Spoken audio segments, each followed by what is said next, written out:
नमस्कार। आज हम एमए प्रथम वर्ष शिक्षा शास्त्र के स्पेशल एजुकेशन विशिष्ट शिक्षा पेपर के अंतर्गत जानेंगे अस्थि बाधित बालकों का वर्गीकरण,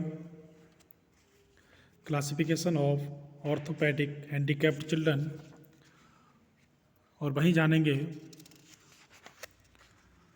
अस्थि बाधित बालकों की पहचान, identification of orthopaedic impaired children और इसके कारण। अस्थि बाधित बालकों का वर्गीकरण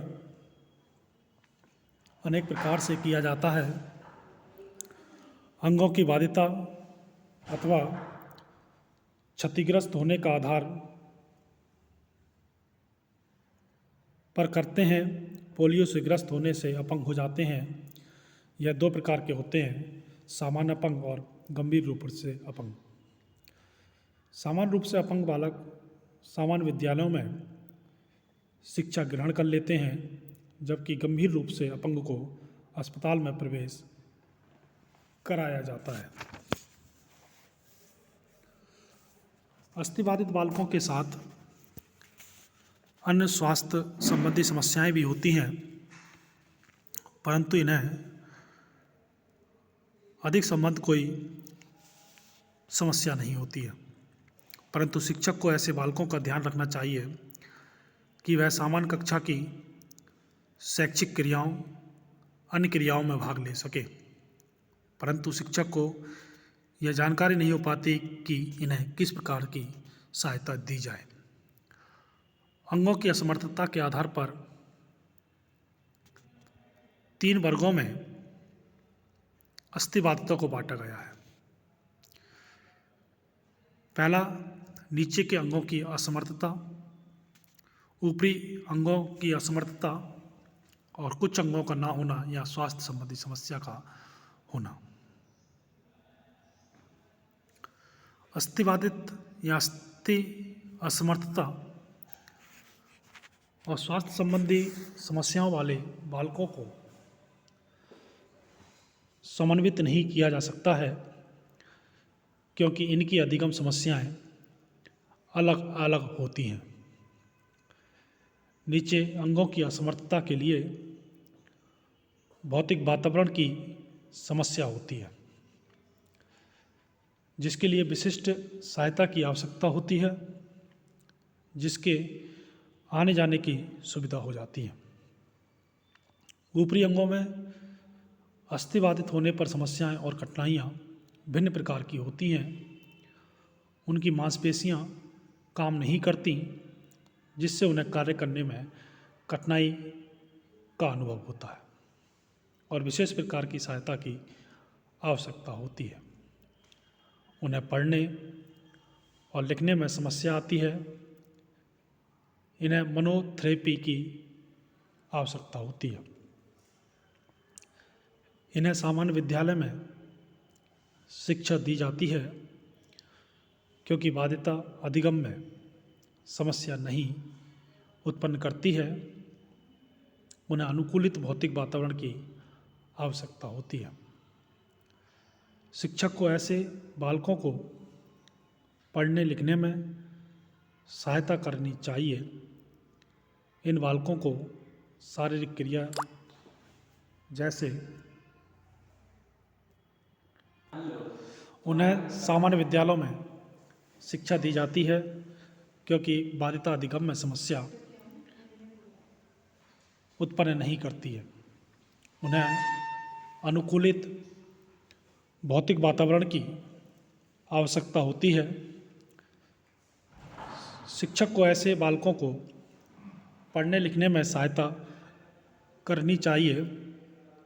इन बालकों को शारीरिक क्रिया में जैसे आर्ट में, मॉडल बनाने में, घर के खेलों में, पेंटिंग में लगाना चाहिए। इन्हें कक्षा में समायोजन की कठिनाई होती है। ऐसे छात्रों को उनकी रुचियों और मानसिकता के अनुसार कार्य दिए जाएं और उन्हें प्रोत्साहित किया जाए। इन बालकों को समन्वित शिक्षा दी जाती है। अस्थिबाधिता का मेडिकल साइंस में विकलांगिक अक्षमता शब्द है। अस्थिबाधित बालकों को अपने दिन प्रतिदिन के जीवन में यदा कदा देख लेते हैं। अपंगता के प्रकार निम्नलिखित हैं: लूले, लंगड़े, हथकटे, मिसिंग, शॉर्टेंडेड, लिमिटेड, एक या इससे अधिक अंगों का लकवा, पैरालिसिस ऑफ वन और मोर लिम्ब्स, पावफिरा, क्लमफुट, मेरुदंड का वक्र होना, कर्वेचर ऑफ द स्पेन, मस्तकीय पक्षाघात, करहिल प्लेस, विकृत नितंब, मल्टोरम हिप्स, मेरुदंड दोशाखीय, स्पेन वाइफिडा, मांसपेशी असमर्थता, मस्कुलर डिस्ट्रोफी। इन समस्त प्रकारों में मस्तकीय पक्षाघात अधिकतर अपंग बालकों में पाया जाता है। इसका कारण मस्तिष्क में किसी प्रकार की चोट लगना है। इस प्रकार के मस्तिष्कीय चोट प्रायः गर्भावस्था में लगती है। इस प्रकार की अपंगता में ऐच्छिक अंगीय क्रिया प्रणाली अस्त व्यस्त हो जाती है। यह अस्त व्यस्तता मात्रा में बालक में भिन्न होती है। मात्रा इस बालक पर निर्भर करती है कि मस्तिष्क का कौन सा भाग और कितना भाग प्रभावित हुआ है। मस्तिष्कीय आघात के 3 प्रकार हैं: मस्तिष्कीय संस्तंभ, एथिटोसिस और एटेक्सिया। मस्तिष्क संस्तंभ में अकस्मात या झटकेदार गति होती है। एसिटोसिक में धीमी और बार बार गति होने लगती है। इसमें प्रायः गले और मुंह की मांसपेशियों में नियंत्रण नहीं रहता है। इस प्रकार निम्नलिखित लक्षण देखने को मिल जाते हैं, जैसे मुंह से लार टपकती रहती है, चेहरे की मांसपेशियों का लटक जाना, बोलने में कठिनाई का अनुभव। एटासिया में अंगों में सामंजस्य व संतुलन नहीं रहता है। प्रमस्तिष्कीय आघात के भी प्रभाव देखने को मिलते हैं। मानसिक रूप से पिछड़ापन, अधिगम अक्षमता, दृष्टि बाधित, श्रवण बाधित और वाणी बाधित तथा भाषा असमर्थता। इन दोनों का कारण मस्तिष्क का प्रभावित होना है। मस्तिष्क का कौन सा भाग प्रभावित हुआ है, यह बात सुनिश्चित करती है कि वर्णित दोषों में से कौन सा दोष बालक में होगा और मस्तिष्क का कितना भाग प्रभावित हुआ है। यह बात निश्चित करती है कि दोष की मात्रा कितनी होगी। एक या इससे अधिगम अंगों का लकवा भी मस्तिष्क की आघात या बीमारी के कारण हो सकता है। पाँव फिरा, पाँव टेढ़ा उल्टा आदि होता है। मेरुदंड का वक्र मेरुदंड के किन्हीं कारण से झुक जाने के कारण होता है। विकृत नितंब जन्म से हुई होता है और इसका कारण गर्भाशय में विकास में किसी प्रकार की अवरोध या बीमारी का होना। मेरुदंडीय द्विशाखीय में मेरुदंड से पूर्णतः ढकी नहीं रहती है, यह एक जन्म दोष है। मांसपेशी डायस्ट्रोफी एक निरंतर उत्तरोत्तर विकृत बीमारी है जिसमें मस्तिष्क की मांसपेशियां क्षीण होती जाती हैं।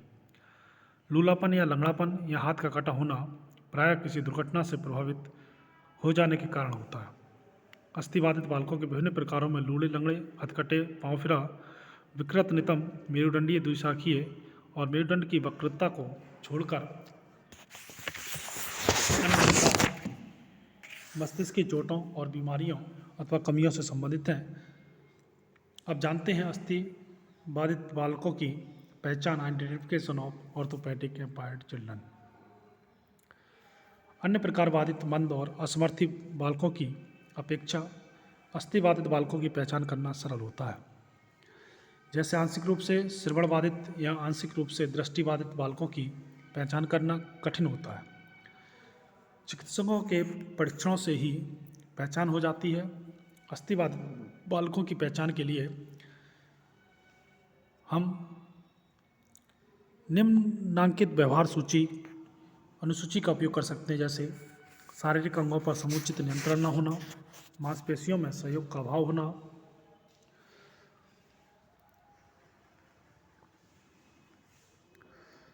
बैसाखियों की सहायता से चलना। शारीरिक कार्यों और अभ्यास में दर्द और कठिनाई का अनुभव होना, वस्तुओं को उठाने और रखने में कठिनाई का अनुभव होना, लड़खड़ा के चलना, चलते चलते गिर जाना, शारीरिक अंगों की गति विधि में नियंत्रण और सहयोग का अभाव होना, अंगों जैसे टांग, हाथ, पैर, उंगली, गर्दन आदि का असामान्य होना या दोष होना, जोड़ों में दर्द रहना, चलने में कठिनाई का अनुभव करना अथवा अधिक नहीं चल सकना, नकली अंगों की सहायता लेना और उपयोग करना, चलने, उठने और बैठने में कठिनाई का अनुभव करना। उपरोक्त व्यवहार अनुसूची के उपयोग से अस्थिबाधित बालक की पहचान की जा सकती है। अधिकांश शारीरिक अथवा अस्थि वक्रता को देखकर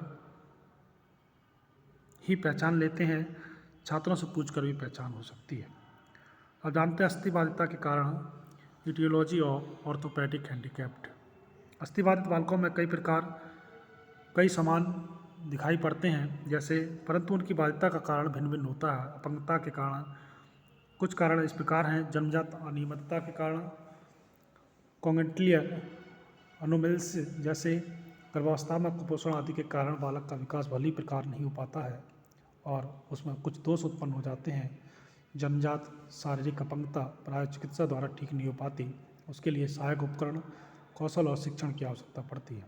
दुर्घटना के कारण या एक्सीडेंट, किसी दुर्घटना से प्रभावित हो जाने पर बालक शारीरिक रूप से अपंग हो जाता है।